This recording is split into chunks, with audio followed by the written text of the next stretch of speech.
this video, I got 4 tips to help you get better on-camera flash photos using TTL. Tip number 1, before you even mount your flash to your camera, adjust your camera settings so that you're exposing for the ambient light in the room. TTL stands for through the lens metering. So your camera is gonna tell your flash unit how much power to put out, and you basically want your flash to do as little work as possible, meaning you want it to output a small amount of light that's going to expose for your scene, but then your flash is able to recover faster. It has a faster recycle time.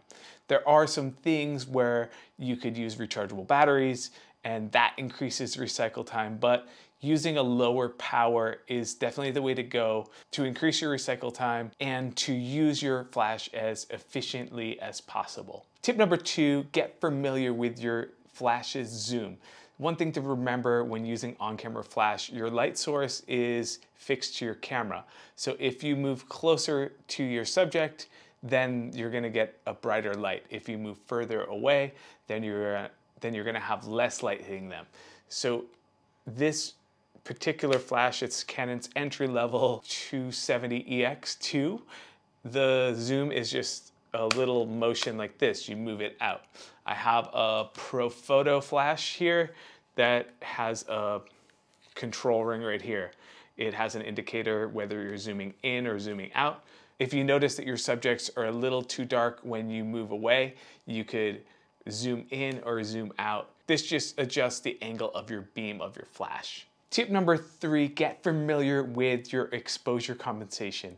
This is just basically a manual override. Most flashes do have an exposure compensation, so figure out where that is and figure out how to adjust it. You can typically adjust 3 stops above or 3 stops under. Some of the flashes, like the Canon 270, that doesn't even have it. The only option for this is TTL, so I literally have to either move forward or move back, use the zoom, or even I could bounce if I wanted. And the final tip is point your flash directly at your subjects. Using direct flash is the most efficient way to use your flash. You get full power into your subject. If you find yourself where you're running out of ambient light and you feel like your recycle times are just too long, you can adjust your shutter speed lower than what you normally would because the flash output is a fraction of a second. So your camera's gonna record whatever light was emitted from your flash, and having that direct flash to your subject is gonna freeze the motion, so you're gonna get a sharp image even if you do have a little bit of motion blur in the background. That is a creative decision that some people use to their advantage, like using a 1-second exposure. But at first, just remember to keep your flash pointed at your subject.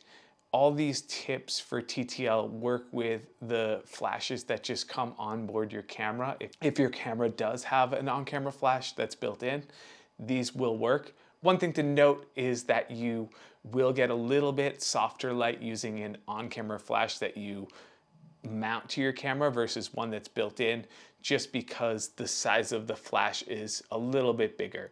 So when you're looking at any kind of off-camera flash or on-camera flash, the larger the light source, the softer the light.